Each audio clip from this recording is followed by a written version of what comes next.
अस्सलाम वालेकुम स्टूडेंट्स, मैं हूं अमीर अली शहजाद। आज आपका जो टॉपिक है जो डिस्कस करेंगे वो है करेक्ट यूज ऑफ टेंसेस। हमने इसके बाद टेंसेस के बाद एक्टिव एंड पैसिव और डायरेक्ट इनडायरेक्ट दोबारा से रिवाइज करने हैं। तो स्टूडेंट पहले आपको टेंस बखूबी आने चाहिए। हम 8 क्लास से या शायद उससे भी पहले पढ़ते आए। तो यहाँ पर हमने सिर्फ टेंसेस की पहचान करनी है कि ये कौन सा टेंस है और इस टेंस की पहचान करने के लिए क्या क्या जो हैं वो सिंबल्स हैं, क्या अलामात हैं, हम कैसे ये डिसाइड करेंगे कि ये कौन सा टेंस है।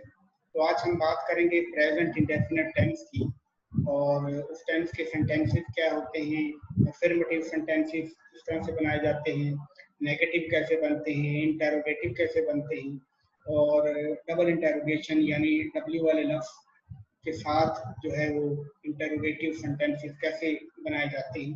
तो आपने जस्ट इनके जो है वो अलामात और मुख्तलिफ किस्म के इशारा जात जो हैं वो आज मैं डिस्कस करूंगा आपके साथ। आपने उनको याद रखना है और ताकि आगे इसके बाद जो हमारा टॉपिक आएगा वो होगा correct use of active and passive. तो आइए अपने टॉपिक की तरफ चलते हैं। आज हम पहले टेंस की बात करेंगे, present indefinite tense. Present indefinite tense में जो स्ट्रक्चर है सेंटेंस का, इसमें पहले सब्जेक्ट होता है, जैसे I, we, you, he, she, it, they, Ali, Ehsan, college, ये सब्जेक्ट के तौर पे अगर इस्तेमाल होते हैं। तो उसके बाद होती है वर्ब की फर्स्ट फॉर्म। अब इसकी 3 इंडिकेशंस हैं। या तो इस टेंस में वर्ब की सिर्फ फर्स्ट फॉर्म इस्तेमाल की जाएगी, जैसे अगर हमारा सब्जेक्ट के तौर पे आई, वी, यू, दे या प्लूरल जो है यहाँ पे सब्जेक्ट इस्तेमाल किया जाएगा, तो फिर वर्ब की सिर्फ फर्स्ट फॉर्म इस्तेमाल की जाएगी। जैसे यहाँ आप देख रहे हैं आई प्ले क्रिकेट, इसमें आई सब्जेक्ट है, प्ले के साथ ये वर्ब की फर्स्ट फॉर्म है, एस का इजाफा नहीं किया गया। क्यों कि आई, वी, यू, दे अगर सब्जेक्ट के तौर पर ये आ रहे हों या प्लूरल सब्जेक्ट हो तो फिर हम वर्ब की सिर्फ फर्स्ट फॉर्म इस्तेमाल करते हैं। उसके बाद थर्ड जो है इसका एलिमेंट वो है ऑब्जेक्ट। आई प्ले क्रिकेट, क्रिकेट ऑब्जेक्ट है, प्ले वर्ब की फर्स्ट फॉर्म है और आई सब्जेक्ट है।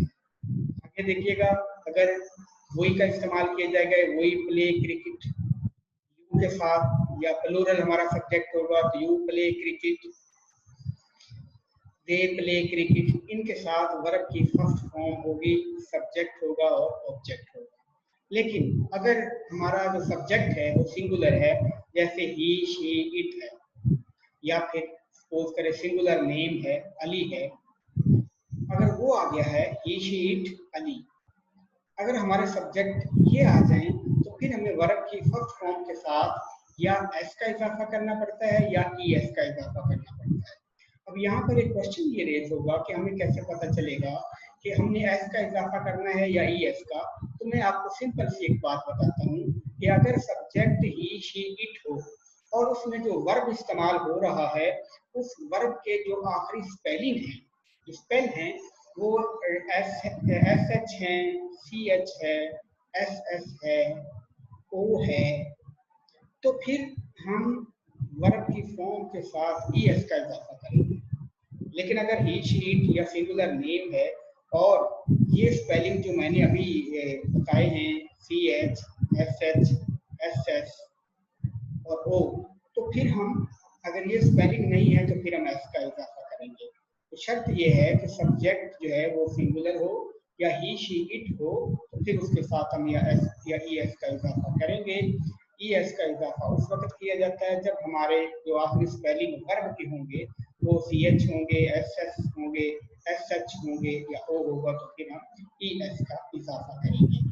तो प्रेजेंट इंडेफिनिट के अफर्मेटिव सेंटेंसेस हैं, उनमें सब्जेक्ट होता है, वर्ब की फर्स्ट फॉर्म होती है, उसके साथ एस या ई एस का इजाफा होता है और आखिर में ऑब्जेक्ट दिया जाता है। ये थे simple sentences present indefinite tense. Next है, अगर हमने नेगेटिव सेंटेंसेस बनाने हो, नेगेटिव से मुराद मनफी जुमलात हैं। अगर हमने जो सेंटेंसेस हैं वो मनफी बनाने हैं, तो फिर हम यहाँ पे जो उनके साथ हेल्पिंग वर्ब है वो डू नॉट और डज नॉट का इस्तेमाल करेंगे। डू नॉट और डज नॉट कब इस्तेमाल होते हैं? जब प्रेजेंट इंडेफिनिट टेंस का जुमला नेगेटिव बनाया जा रहा है। और यहाँ पर भी जिनके साथ हमने एस या ई एस की वर्ब की फॉर्म लगाई थी, अब हम क्या करेंगे? वर्ब की फॉर्म तो फर्स्ट लगेगी, इसके साथ एस या ई एस नहीं लगेगा। हाँ, अलबत्ता अगर एस या ई एस वाली वर्ब की फॉर्म थी तो उसके साथ हम डज नॉट का इस्तेमाल करेंगे, जैसे ही, शी, इट। और अगर सिंगुलर नेम है तो उसके साथ हम नेगेटिव बनाने के लिए डज नॉट का इस्तेमाल करेंगे। और बाकी जितने भी सब्जेक्ट हैं, प्रोनाउन हैं, प्लूरल सब्जेक्ट हैं, उनके साथ हम डू नॉट का इस्तेमाल करेंगे। फॉर एग्जाम्पल, हम फर्स्ट पर्सन आई के साथ जुमला बनाते हैं, I do not play cricket, we do not play cricket, you do not play cricket, they do not play cricket. अब आपने देखा कि आई, वी, यू और दे, इन सब के साथ नेगेटिव सेंटेंस बनाने के लिए डू नॉट का इस्तेमाल किया जाएगा।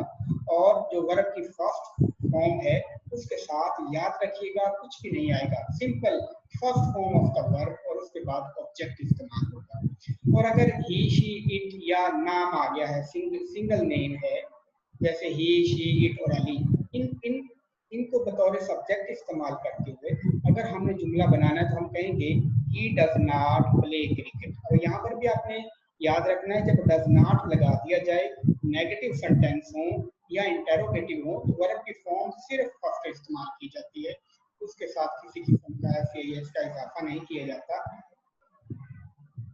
अगरचे ही, शी, इट ही क्यों ना हो, वर्ब की फॉर्म फर्स्ट लगेगी और इनके साथ डज नॉट का इस्तेमाल होगा। तो आई, वी, यू, दे, इन सब के साथ डू नॉट प्ले क्रिकेट, और ही, शी, इट और नाम आ जाए जैसे Ali does not play cricket, ये हमारा था नेगेटिव सेंटेंस। आपने जस्ट यहाँ पर ये याद रखना है प्रेजेंट इंडेफिनिट के सिंपल सेंटेंसेस क्या होते हैं और नेगेटिव सेंटेंसेस में क्या इस्तेमाल किया जाता है, डू नॉट और डज नॉट इस्तेमाल किया जाता है। अब हम इंटेरोगेटिव सेंटेंसेस की बात करेंगे कि अगर हमने सवालिया फिक्रे बनाने हों तो फिर क्या करते हैं।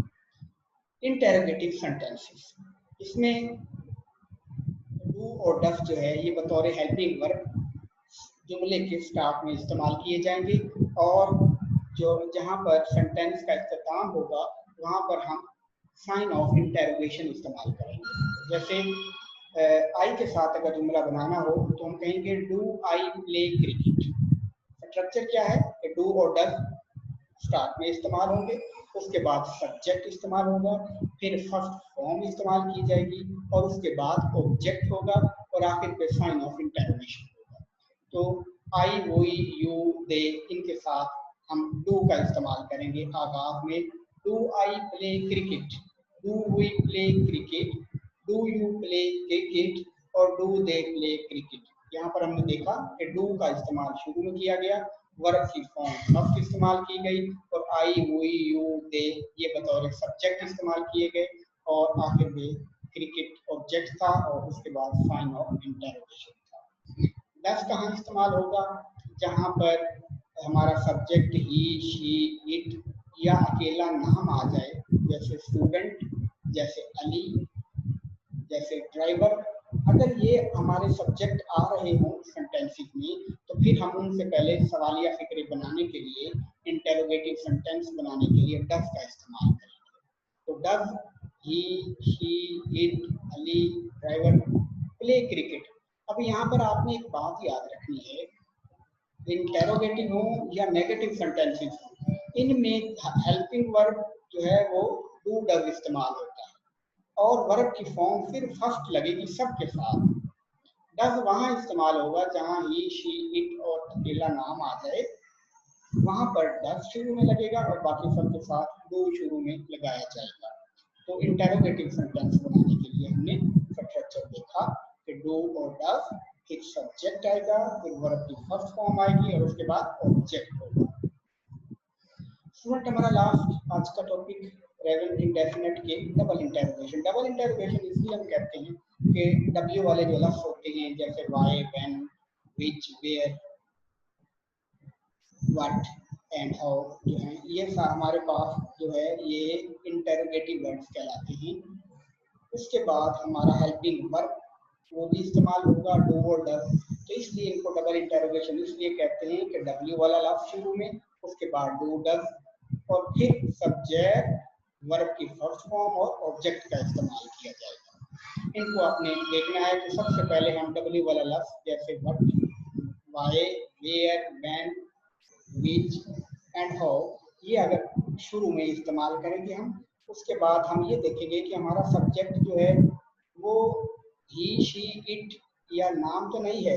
अगर नाम है तो फिर उसी तरीके से हम डस लगाएंगे, बसूरत दिगर हम डू का इस्तेमाल करेंगे। तो जुमला क्या बनेगा, जैसे हमने आई का जुमला बनाना हो डबल इंटरोगेटिव, तो why do I play cricket, where do we play cricket, when do you play cricket. और अब आ गया, अगर हम ही, शी, इट हमारा सब्जेक्ट है तो फिर हम डज का इस्तेमाल करेंगे, लेकिन शुरू में फिर वही डब्ल्यू वाला लफ्ज, where does he, she, Ali या ड्राइवर प्ले क्रिकेट। याद रखिएगा, नेगेटिव सेंटेंसेस के लिए डू नॉट, डज नॉट के साथ वर्ब की फर्स्ट फॉर्म और उसके साथ किसी किस्म का इजाफा या यस का नहीं होता। इंटरोगेटिव में भी डू डज जब लग जाते हैं तो वर्ब के फॉर्म के साथ एस या यस किसी भी सूरत नहीं लगता, सबके साथ फर्स्ट फॉर्म होती है। और जब डबल इंटरोगेटिव सेंटेंसेस होते हैं तो फिर उनके साथ हम पहले डब्ल्यू वाला लफ्ज या एच वाला, उसके बाद डू या डज इस्तेमाल करते हैं, फिर हमारा सब्जेक्ट होगा, उसके बाद वर्ब की सबके साथ आप देख रहे हैं फर्स्ट फॉर्म इस्तेमाल की गई है और आगे पे ऑब्जेक्ट है, क्योंकि इंटरोगेटिव सेंटेंसेस हैं, इनके आगे sign of interrogative, sign of interrogation ये भी हम लगाएंगे।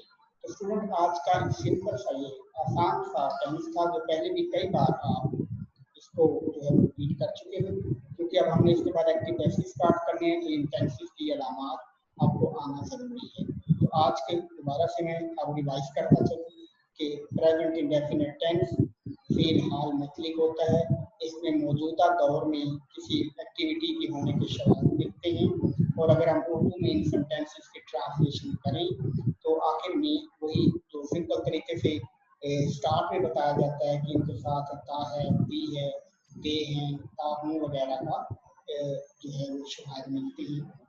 आखिरी अल्फाज इसके ये होते हैं, मैं कॉलेज जाता हूँ, मैं स्कूल जाता हूँ, मैं खाना खाता हूँ, मैं इम्तिहान देता हूँ, वो इम्तिहान की तैयारी करते हैं, प्रिंसिपल रोजाना कॉलेज आता है,